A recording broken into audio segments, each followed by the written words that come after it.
Welcome to another edition of Touring the AFC South. And of course, this episode, we're talking about mental health. It is Mental Health Awareness Month.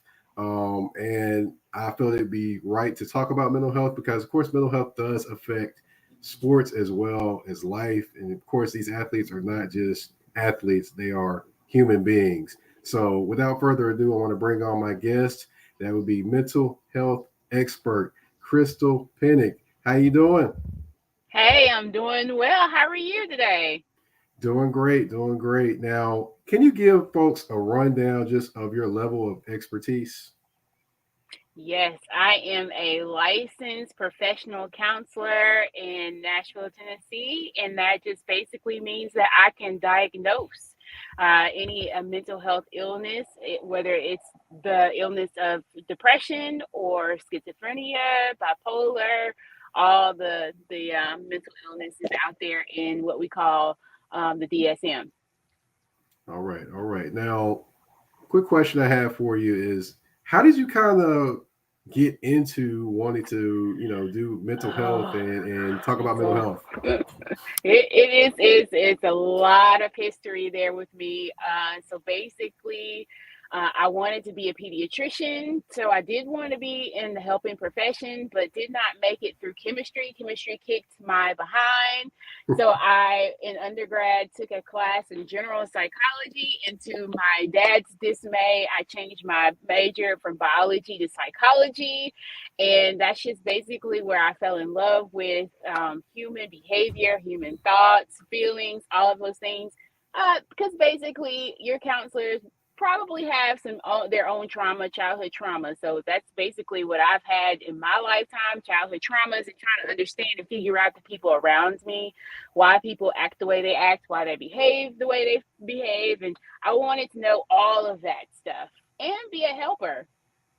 All right, all right. Definitely a lot of different avenues and different ways that brought you to where you are.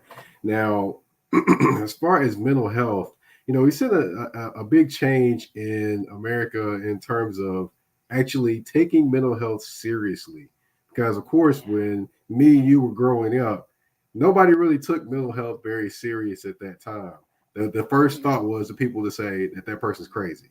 That was the first thought that Mm-hmm. anyone would say instead of actually taking it seriously. So, as far as mental health, I mean, what are, of course, some different ways that actually, we can treat mental health? Well, for we now like to tell us and say mental well-being. And one Okay. thing that we did not do when myself and you were growing up and generations before was seek therapy, seek a mental health therapist, because there is a stigma on talking to them white people, basically. There wasn't a lot of mental health clinicians out there, psychologists or psychiatrists. There's still not a lot of Black psychologists or psychiatrists out there, but there's more mental health clinicians and case managers out there of color. So there's more options out there. But just being able to seek in this information age, go online and seeking out therapists that look like you or therapists that have gone through things like that. If you go online and you look up therapists in your area, on say something like psychologytoday.com or therapy nest or therapy for black girls, you'll see all type of people who either accept your insurance or don't accept your insurance, or they'll tell you a story and paint you a storyline so that you can identify and connect with that specific therapist, so you can choose. There's a lot more choosing out there than when our parents were growing up, when we were growing up, because there's just more information out there available to us, and we're more apt now to be able to say yes, I need therapy, versus just going to the pastor, the usher, the mother, grandmother, somebody like that in the past that we would take, or somebody wise in the community, or sometimes village, depending on where you are, either US or outside of the US. But going to somebody who gives you wisdom or advice is what we relied on as before, generations before us. But now we know that advice and therapy are two very distinct different things. So it's more available out there, and it's more than advice. Right, right. And the thing I also want to touch on as well is that you spoke on it as well. In the Black community, in terms of mental health and therapy, that is not something it's still fought a lot today by a lot of different generations. Now, I would say our generation and the generation below us are starting to change that, but and of course the generation below that, but it's still a stigma out there. And when you were saying about talking to them white folks in terms of Yeah. the psychiatrists or anything like that, that's a lot of times they are, there's not a lot of psychiatrists or any mental health specialists that are of color. So, Yep. that is a big thing in our community, and the stigma of speaking therapists, and those different things. Now, let's kind of flip it over to sports. Now, I know a Titan that has departed now, AJ Brown, was going through a bit of depression himself when he spoke about it last season. Of course, head coach of the Titans, Mike Vrabel, supported him in whatever way he could and tried to understand it, which that's very commendable for him to do so, because he didn't have to do that, and he talked about an open door policy and things like that.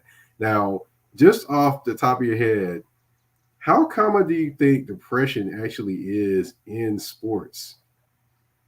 Oh, it's very common, I believe, and especially in that age bracket. He is about 23, 24. In all actuality, your brain is still developing. You're on your last part of your age where your brain is developing, and you're playing football, and you're making major money. So we're talking about football in this case, but in other athletes, they're very young and they're still in brain development. So you have to take that to account.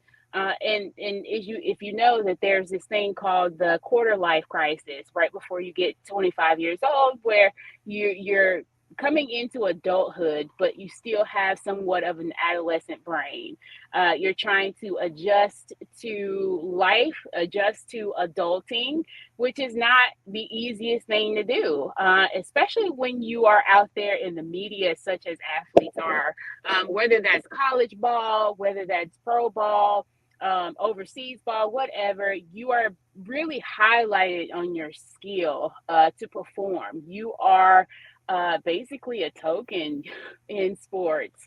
Uh, Everything that you do is dissected.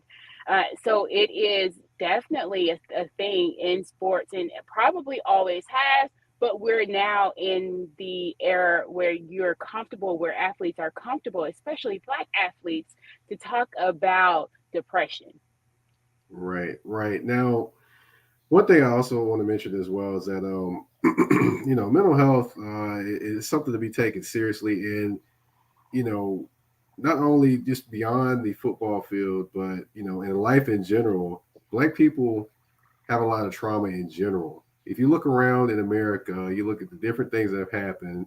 You have the Buffalo shooting that happened at the Shooting. grocery store, and of course, not taking anything from the shooting that happened in Texas. Hmm. Prayers to all of them, and I Yes, will say we need to do more than just have thoughts and prayers. We need to have action, but that's another definitely. another discussion. Yeah, But yeah. just the trauma that we face every day that people don't want to talk about or don't want to hear, that can weigh on us as well, in addition to being athletes on the field. And what do you think about that trauma? Does that trauma, and going along with life's trauma or playing sports, does that kind of build upon a few different things to kind of push you a little bit over the edge at times? Like, for example, Jay Graham was talking about some of the different things that he had been through. He was a coach for Tennessee and Alabama, and talking about the different traumas that he faced. And of course, I think some of that has to do with him in terms of growing up and things like that. But of course, some of it comes with the hits in football as well. But how do you Definitely. think all that combines to? Does that make athletes more combustible in terms of that, especially football players?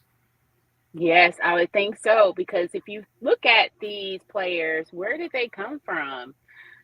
these players began to, a lot of them began to play football as an outlet in middle school, and even younger than that. That was their outlet to get away from the hood or get away from poverty and get away from the neighborhood streets. That kind of saved a lot of athletes.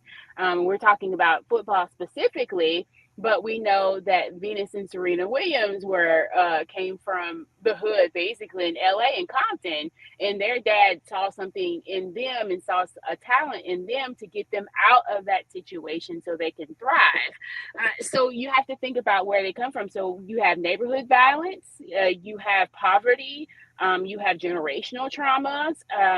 Sometimes you have single parent households. Not to say that that's just a traumatic situation, but there are times where mom can't provide. Mom can't, or grandma or uncle or somebody who's raising that person cannot provide for them, or they can't even provide them security and safety, or just explaining to them emotions and what emotions are and why they're appropriate to young men. So yeah, I think that it puts them, especially coming from, coming from college when you're the big man, say Vince Young, when you're the big man on campus in Texas, and then you go to the major leagues and you just have this expectation and you get all this money. And unfortunately, people think because you're a millionaire player that you don't have emotions, and people can say whatever they want to say and have all these high expectations of you. And you can't fail.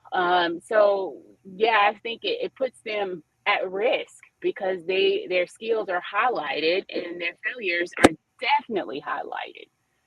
Right. And, you know, a lot of people don't necessarily know how to recognize the signs. I mean, me personally, I don't know how to recognize all the signs. So could you give kind of a few different things or tips or things to look for people to recognize the signs, or even recognize the signs within themselves, perhaps? Yeah.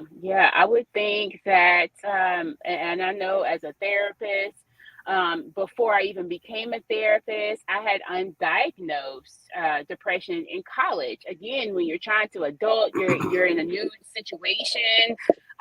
Was and something that I had was anxiety and depression, and one of those things was I felt like I was having a heart attack. So if you are ever in a situation, whether you're in front of somebody or whether you're driving or you're even peaceful in your bedroom, or you hear something that ticks something off inside of you and you get sweaty, your heart starts to race, you feel like you're having a heart attack, you feel like you can't breathe. Those are signs of panic attack anxiety. And so watch out for those symptoms. And then, as the athletes were saying from the Titans, AJ Brown, I just felt like I was in a dark place. And if I could not get out of those dark places, I read where, they were saying after losing a major game, that they went somewhere, they just isolated. So being able to look for, if you're not enjoying things like you used to, enjoying being out with people like you used to, and trying to isolate from everybody, that is a sign that you need to speak with someone. If you are just not enjoying those things that you used to enjoy, and life just really feels heavy, like something is sitting on you, on your chest, or something sitting on your back, and you just do not feel like yourself, please reach out to someone to get you some help. Right. Is there any signs that anyone can actually, in terms of, just looking at someone that maybe, an observer could notice as well? Could any of those signs be noticed there, or are there any other signs that we're not talking about here? Yeah, I would think so. People that you love sometimes recognize things inside of you that you don't want to talk about, or you don't even notice yourself. So if your energy is always very upbeat and exuberant, you're smiling all the time, and then all of a sudden there's times where, and it's not just every now and then, because everybody has a blue day or a dark day. Every now and then something has happened and they have to process those feelings. That's normal. But when you say 2 weeks or more and your personality has changed, it's not that, no longer that upbeat person. You have like a flat affect. You're not smiling. You're not laughing. And just a big change in your personality. Definitely making notation of that and not letting it go more than that. If you're a clean person or a nice and neat person, and then all of a sudden your stuff is everywhere, your clothes are everywhere in the house, and you're not keeping up with your daily chores like you normally would. That's something to notice about someone who's definitely living in your house, and someone that keeps up with these things. And then there's the opposite. There's the opposite of somebody who is just all of a sudden they have like this burst of energy. They have this, I want to do this, I want to do that, and they never slow down. I see a lot of that in grief people who, after they lose someone, they just want to get up and do, and they want to go, and they don't they don't rest. They don't feel like they have to rest, and then hit the brick wall and have an episode, a depressive episode. So there's a lot of signs, and if you want to know more information, you can give them my contact information. But yes, just noticing those personality changes, noticing your energy levels, noticing if you're having crying spells. And I would say if it's consistent over a time of 2 weeks or more, then that's definitely a sign that there's more to it than just simple blue or simple stressed out. Gotcha. Now, you kind of beat me to it. I was gonna let everyone, let you give out your information, but Yeah. we'll get there. We'll get there in a minute. Yeah. But just based on this conversation, just my thoughts in general, and I felt it was very important to talk about mental health, especially just in life in general. But of course, in locker rooms, I believe that they need to invest more in mental health and actually making sure that not only the physical well-being of people is good, but the mental well-being of people. I thoroughly enjoyed this conversation. It was very informative, very much one that needed to be had. And I hope that everyone that listens to this episode actually gathers some knowledge, gains a few things. And if you're feeling in this dark place or feel like, you can't move on or can't go forward, I hope that something you heard today is letting you know that, hey, you may be fighting depression, you may be fighting anxiety, you may be fighting something, and you're not in it alone. Speak to someone, talk to someone, tell your parents, tell your cousins, your brother, your sister, anyone. So that way you can get the help you need, because we need you. We need you Yeah. here. Just Definitely. thank you again for coming on. If you want Yeah. to give everyone your information, how they can reach you, anything like that at all. Okay, so you can find me on my website. I am TPGCC.com. That's Tittle Pinnock, Grief Counseling and Consulting LLC. I am here in Nashville, Tennessee. So my specialty is grief, but I've been in this field for a very long time. 17 years to be exact, working with youth and adults. So just hit me up if you need to know more information or you need a consultation, or I can refer you to other services. Well, I'm not going to let you get away without saying anything about your podcast that you actually Oh yeah, have as yeah, well. Can you yes. please I talk have about that two. now? Yes, I have two podcasts. I'm a Oh, little two. overzealous, Okay. and yeah, a little tired. But yes, I have hashtag Get Naked Therapist, and hashtag Get Naked Therapist is spelled hashtag GETNECKID. So basically, it's Get Naked, not naked. Therapist. And so what the premise of that is that as therapists and other helping professionals, we have to realize that we need our own advice or our own counseling. And so we learn things through trial and error because we are human as well. So while we are in this field and we are becoming 100% honest, the naked truth, we are also finding what our idea is, what our niche is in this field. Sometimes people love to work with kids, and some people don't want to work with kids. Some people love working with people who have pervasive mental health illness, and some people just like to deal with transition life issues. So yeah, that's what hashtag Get Naked Therapist is. You can watch that on YouTube or on Anchor or any podcast streaming app. And my second one is for surviving siblings. So I am a surviving sibling. My brother passed when I was in high school when I was 14. So I have a podcast called Surviving Sibling Loss, the Forgotten Mourners podcast. Long name, but those siblings out there that listen to that podcast identify with the name of it as being Forgotten Mourners. So you can find that online on Google, and I am on all podcast streaming apps, and I'm trying to move that over to YouTube as well. So it's a lot of work, but it's good work. Well, definitely, definitely appreciate you coming on, and definitely giving a lot of knowledge, and I appreciate you and everyone listening. Your mental health matters. Yes, it does. Thank you all for listening. This was, of course, a different type of episode of Touring the AFC South, but a very important one nonetheless. You've been listening to Touring the AFC South with your host, Mike Patton. We're out.